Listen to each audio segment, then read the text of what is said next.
Но вообще Куни-Айленд еще тот райончик, атмосферный очень.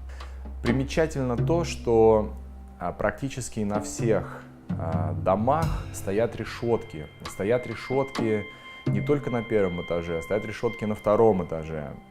Вот я знаю, что люди, которые живут около полицейских участков, они даже не имеют ключи от дверей. То есть двери не закрываются, потому что кому в голову придет залазить кому-то в квартиру прямо напротив полицейского участка. Но, например, на Кони-Айленде другие реалии. You always got bad people. You have good people. You have bad people. You don't know who's who. I don't know if you out to rob me, right or wrong. So I gotta protect myself. If I'm gonna put that on my window, it's gonna protect me. I'm gonna do it.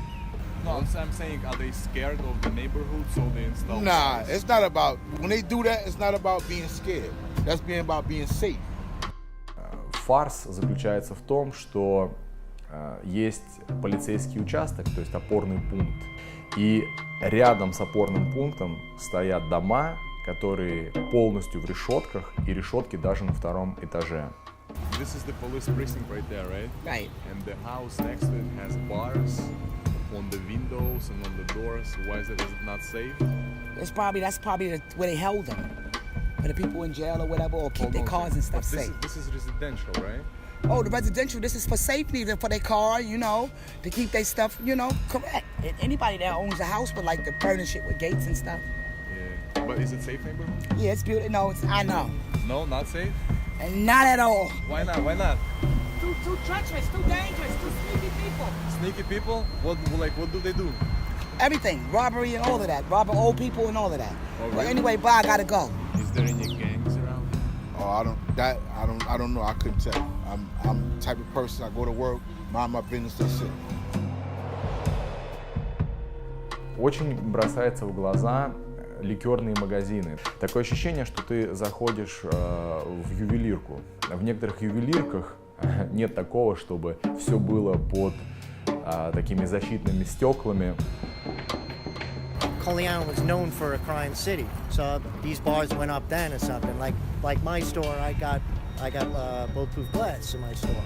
When my father owned the store about 30 years ago, 25 years ago, the guys were closing up and they held them up and all that. They only took their money, whatever was in the pocket though. But why do you have bulletproof window here? Bulletproof window? It's been there when we got over. Oh, I see. So it's many years ago they did it.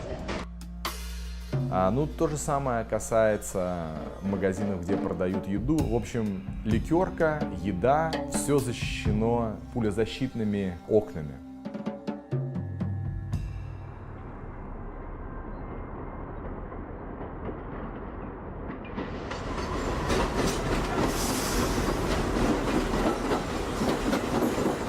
What's the deal between bleeds and creeps and bloods? That's what you call it? Is it still in existence right now?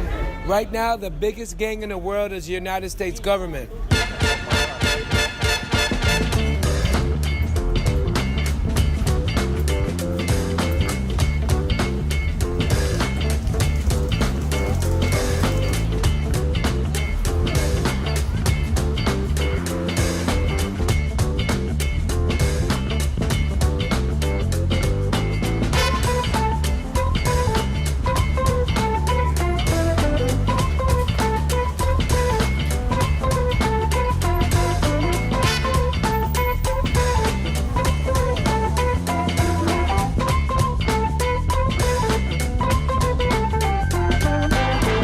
A gang is just an organization of people that prey on other people. So blood and Crip, that's red and blue, right? And you got black shit. And you got Mexican shit, M13, right? You got mafia shit, right? That goes from Poland, Russian, Italian. It's all a gang. It's just a group of people that's working together for a common cause. Now the cause is the bad shit, but they're working together. So like if a black people had a black like mafia, it wouldn't be Bloods and Crips because it'd be all black people united. So it's still segregated, even the gangs are segregated. But if we think like the people that we fight against, if we think like them and unite, we can have something strong, so.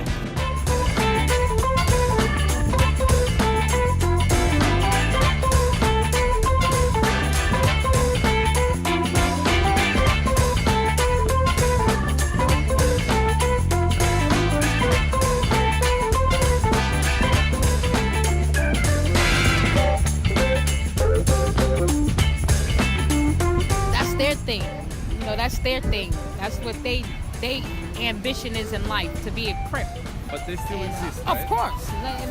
Some Crips is a tattoo parlor right there. You know, drugs is still being dealt right outside of my doorstep. But is it safe to walk at night here?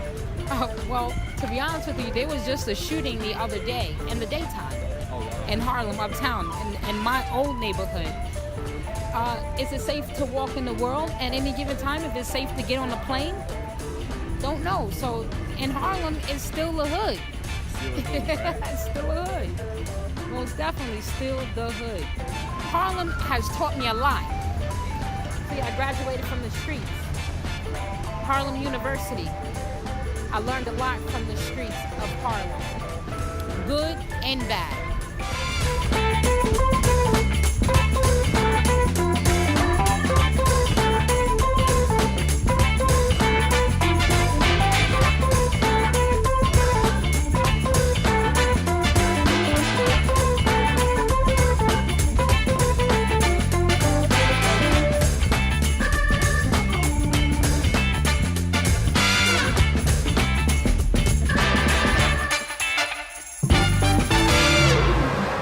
There was a little bit when the Russians first moved in. So they didn't want Russians? In the beginning, yeah. Because, you know, they never spoke English, so, like, you always see them, the older Russians or something, you would see them pick them on more. Yeah, I see some of them coming with black eyes or something, so. Ooh. Нифига. Now we out. We out. The police, please call the police. Can you call the police? Please. What?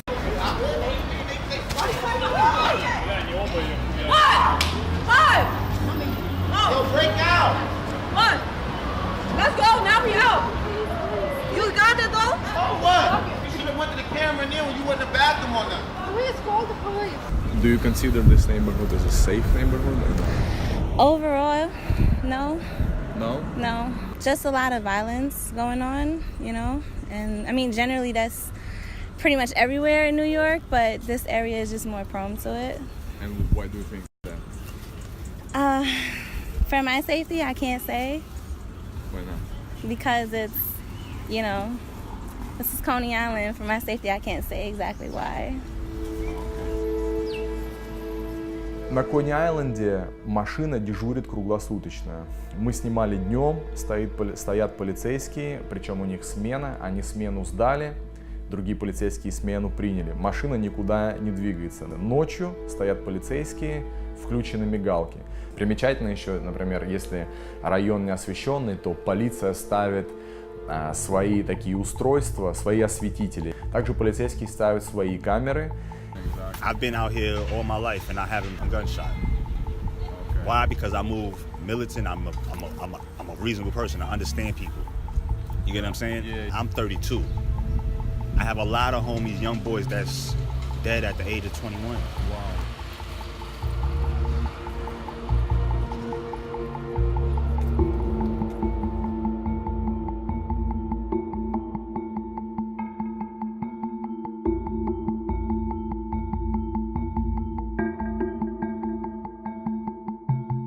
Goes down in every neighborhood. You get what I'm saying? Right. Drugs, prostitution.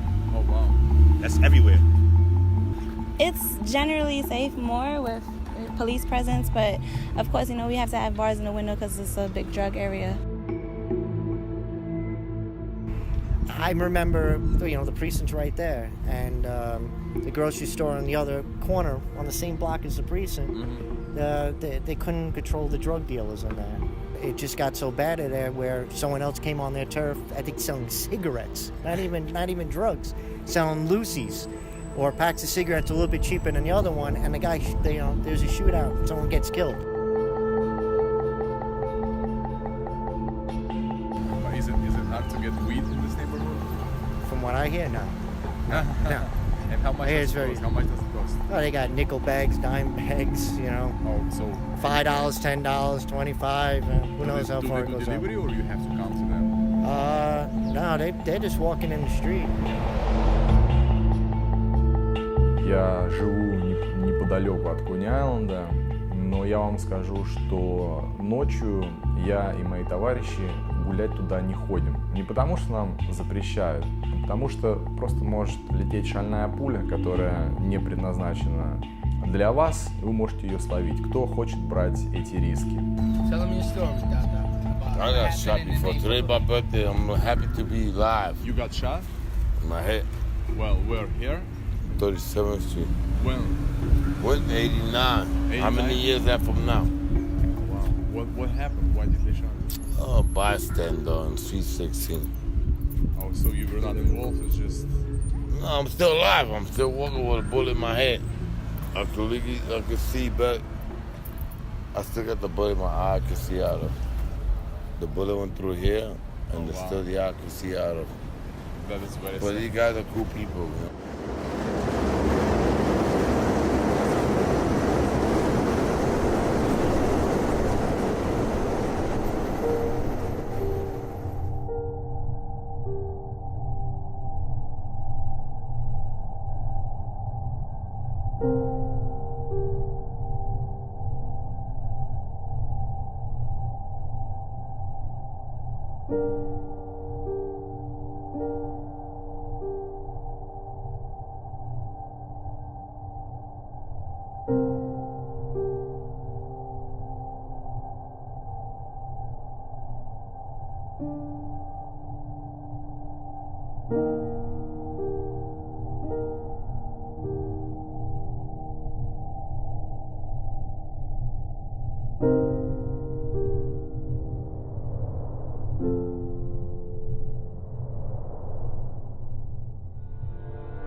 Сейчас в данный момент мы едем на районе, который называется Бушвик.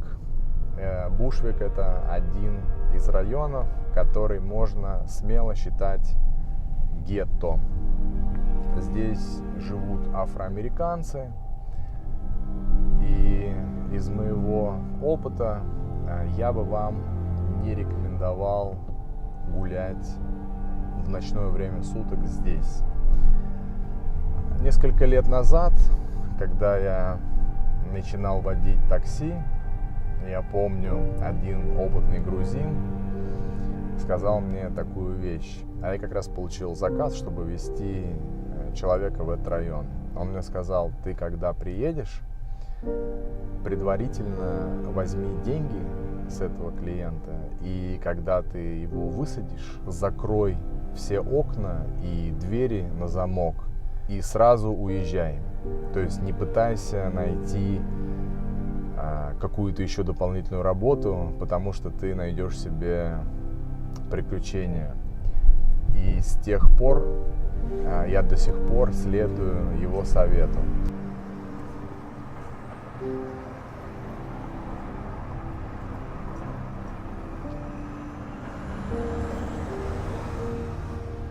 Райончик здесь бойкий.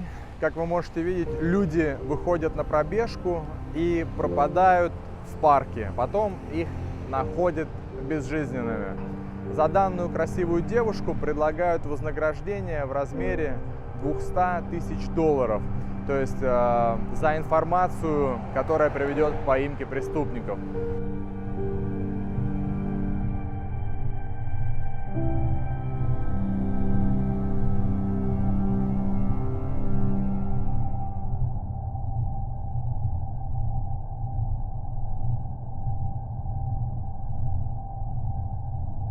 Let me ask you this: what's the relationship with locals with the police? We don't like them. Why not? Because they're racist, they have a task force to harass us, they have a negative perception of us. If you put a hoodie on because you got tan skin, they don't think you're a criminal. They criminalize us by the way we look, and they put us together against each other.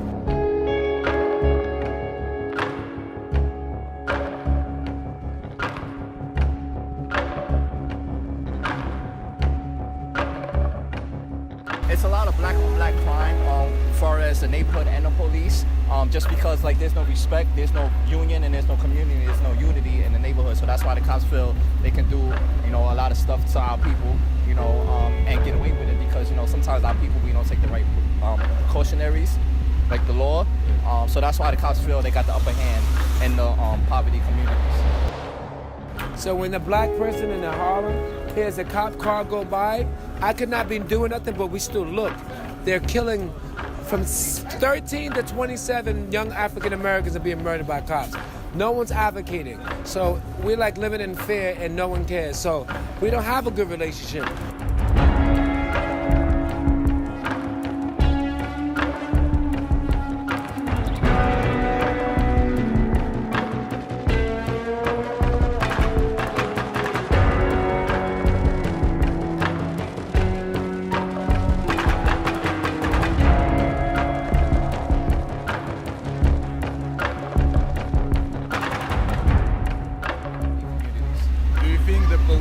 Stop people more frequently in this neighborhood? Or yes, definitely. Why is that? Because this is a low poverty area, so you know, police is gonna be around snooping and lurking for something and somebody to do something to.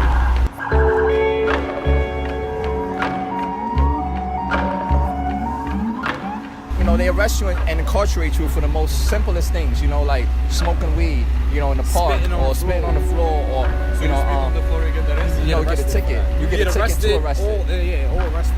We want the same thing that happens in Harlem to happen on 96th Street. We want that type of shit, not just segregation, you know? The cops here are angry. If you look at these cops, even you film directors, ask the cops something, watch how they treat you. There's no respect, no basic respect. So it's just, there's a lot of animosity. Да, блядь, сбитый, ты снимаешь? Снимай, сейчас его посадят.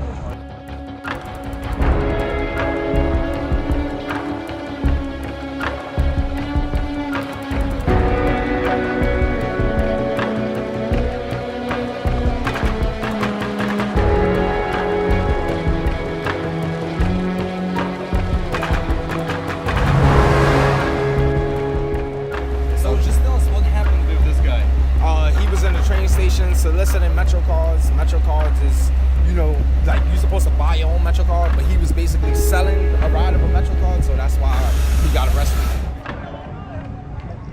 And how long they gonna keep him in prison? It depends on his record, how many times he's been arrested for this and stuff like that, but usually it's only about 24 hours. 24 to 48 hours. Is it your car right there? Nah, this ain't my car. I don't have a car. I can't afford a car. You can afford the car? So being a barber, you can afford the car? Nah, you can't afford a car. I'm being truthful.